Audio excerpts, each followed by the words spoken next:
नौकरानी एक घर के लिए कितनी जरूरी होती है, आइए देखते हैं। अरे बहू, ये देख, सारा साबुन बर्तन में रह गया।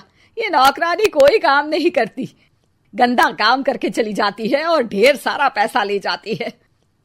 अरे मम्मी जी, उसने तो साफ किया ही था। मेरे ही हाथ से इस ग्लास में सर्फ गिर गया था। अरे बस कर झूठी, उसे बचाने के लिए सारी जुगत लगा ले, लेकिन मैं तो इसे निकाल कर ही रहूंगी। हमारे जमाने में ना कोई नौकरानी थी और ना ही ये चिकने बर्तन। चूल्हे के जले बर्तनों को राख रगड़ कर साफ किया करती थी मैं। अरे माँ जी, मैं कहाँ बचा रही हूँ उसे। और वैसे भी आजकल नौकरानी जरूरत नहीं, स्टेटस सिंबल बन गया है।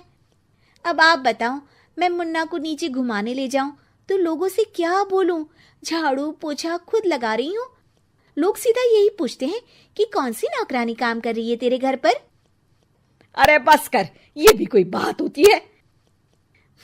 मम्मी जी, आप नहीं समझेंगी। शाम को नौकरानी घर आकर काम कर ही रही होती है कि सास को कहती है, माँ जी, एक बात बोलूं, बुरा न मानना। अरे वैसे तो मुझे तेरी शक्ल ही पसंद नहीं है, बात क्या खाक पसंद आएगी। अरे माँ जी, सुन तो लीजिए क्या कह रही है। तो मैंने कौन सा उसका मुंह पकड़ लिया है?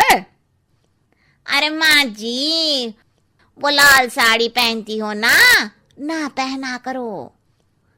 सास का गुस्सा अब तो 7वें आसमान पर होता है। अरे वाह जी वाह, क्यों ना पहना करूं? और तू होती कौन है ये बताने वाली कि मैं क्या पहनूं क्या ना पहनूं? अरे माँ जी, पूरी बात तो सुन लो, वो बोलना क्या चाह रही है। अरे बुरा न मानो आंटी जी। अरे कौन है आंटी? अपनी उम्र देखी है तूने? 2-4 साल ही छोटी होगी मुझसे और मुझे आंटी बोल रही है। बहू सर पर हाथ रख लेती है। अरे अच्छी खासी उम्र दराज हो और आंटी ना बोलूं? मैं तुम्हारी बहू से भी 4 साल छोटी हूँ। क्यों दीदी? बोलती भी क्या, एक तरफ सास यानी पति की माँ, तो दूसरी तरफ नौकरानी जिसके बिना घर का काम नहीं चल सकता। वो दरअसल माँ जी की शादी भी बहुत जल्दी हो गई थी ना। अच्छा ये झगड़ा छोड़ो, ये बताओ तुम माँ जी को लाल साड़ी पहनने से क्यों मना कर रही हो? वो ना, इनकी उम्र की सारी औरतें सोसाइटी में इनके लिए बात करती हैं कि तुम्हारी सास बुढ़ी घोड़ी लाल लगाम है। बहू को ये सुनकर गुस्सा आ जाता है। अरे वाह वाह, कौन बोलता है जी? खुद क्या है यहाँ की औरतें, बाल सफेद लेकिन टाइट जींस और कोई कुछ भी पहने। अरे पहनना हमारा निजी हक है, किसी को कुछ हक नहीं बनता कि वो मेरी सास के लिए कुछ बोले। मैं आज ही जाकर माँ जी के लिए लाल जींस लेकर आऊंगी, फिर देखो कोई क्या बोलता है। अरे चुप लाल जींस। अरे सुन नौकरानी की बच्ची, जाकर बोल दे उन लोगों से कि उन लोगों की तरह मैं उड़ती नहीं फिरती हूँ घर बार छोड़कर। अपने बच्चों और नाती पोतों में मन लगाती हूँ, ना कि सारा दिन ताश के पत्तों में आंख गड़ाकर 3 पत्ती खेलूं। नौकरानी वहां से चली जाती है। वैसे बहू, नौकरानी के क्या फायदे हैं ये तो पता नहीं, लेकिन सबसे अच्छा तो ये कि पता चल जाता है कि कौन किसके लिए क्या बोल रहा है। सोसाइटी में तेरा नौकरानी रखने का इरादा बिल्कुल ठीक था। अगले दिन उन लोगों के घर की बेल बजती है। बहू दरवाजा खोलती है कि सामने कुछ औरतें खड़ी होती हैं। अरे बहू, कहाँ है तेरी सास? बुला जरा।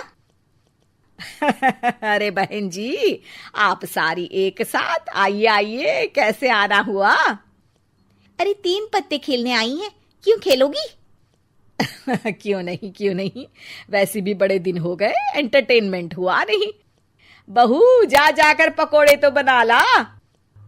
अरे बस करिए, आगे कुछ पीछे कुछ। वैसे तो कहती है कि परिवार पर ध्यान देती है, हमारी तरह 3 पत्तियां नहीं खेलती। हमने कौन सा परिवार छोड़ दिया?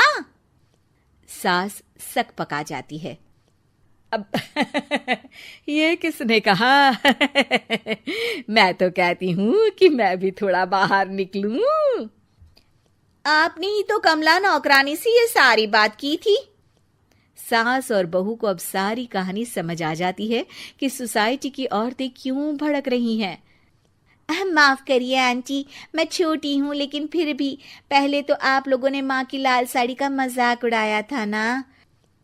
हाँ हाँ, उड़ाया था, लेकिन उससे पहले तो तुम लोगों ने हमारी जीन्स के बारे में बात की थी। अरे क्यों ना पहने हम जीन्स, तुम्हारे पैसों की थोड़ी ना है। सास और बहू सर पकड़कर बैठ जाती है।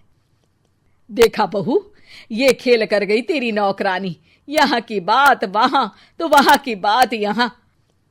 दोनों किसी तरह औरतों को समझा बुझाकर घर भेजती है और कसम खाती है कि नौकरानी को नौकरानी ही रहने देंगी।